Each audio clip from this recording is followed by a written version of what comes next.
আসসালামু আলাইকুম, সবাই কেমন আছেন? আশা করি সবাই অনেক অনেক ভালো আছেন।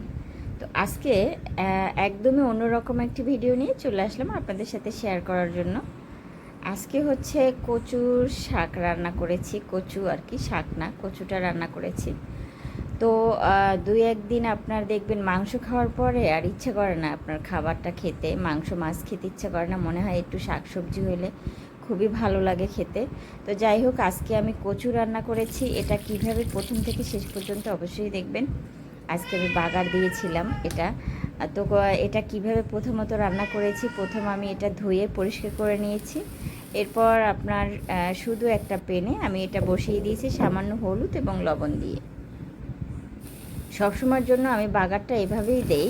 প্রথমে এটা একটু ভালোভাবে সেদ্ধ করে নিব, একটু সামান্য লবণ আর সামান্য হলুদ দিয়ে ভালোভাবে এটা একটু সেদ্ধ বসিয়ে দিয়েছি। এটা একদম সফট হয়ে যাবে আশা করি। এখানে আমি পানি দেব না, একেবারেই টোটালে পানি দেব না, পানি দিলে কিন্তু গলা চুলকাবে। যাই হোক, আমার কিন্তু সেদ্ধ অলরেডি হয়ে গেছে, দেখতেই পাইতেছেন খুবই তাড়াতাড়ি সেদ্ধটা হয়ে গেছে। তো আরেকটু হবে, কারণ একটু একটু এখনও আপনার কাঁচা কাঁচা আছে মাঝখানে। তো সেটা একদম সফট হয়ে যাবে আর কি, আমি যেন চামচের সাহায্যে একদম নরম হয়ে যাবে। তো আমার সেদ্ধ অলরেডি হয়ে গেছে। আমি এখন একটা প্যানে তেল দিয়েছি পরিমাণ মতো, আর এখানে কাঁচামরিচ দিয়েছি 7-8টার মতো, আর রসুন দিয়েছি 2টা, আর পেঁয়াজ দিয়েছি 2টা, কুচি করে কেটে রেখেছিলাম। তো সেটা দিয়ে এখন বাগার বসিয়ে দিব। যখন এটা একটু বাদামি কালার হয়ে আসবে তখন আমি যে কচুটা সেদ্ধ করে রেখেছি ওটা আমি দিয়ে দেবো এখানে। আমার কিন্তু পেঁয়াজ রসুন একদম সুন্দর বাদামি কালার হয়ে গেছে। এখন আমি বাগারটা দিতে পারবো আর কি। আর এই শাকটা কচুটা বাগার দিলে কিন্তু বেশি মজা লাগে খেতে। আপনারা যদি এভাবে খেয়ে থাকেন তাহলে তো খুবই ভালো, অবশ্যই টেস্ট অনেক মজা।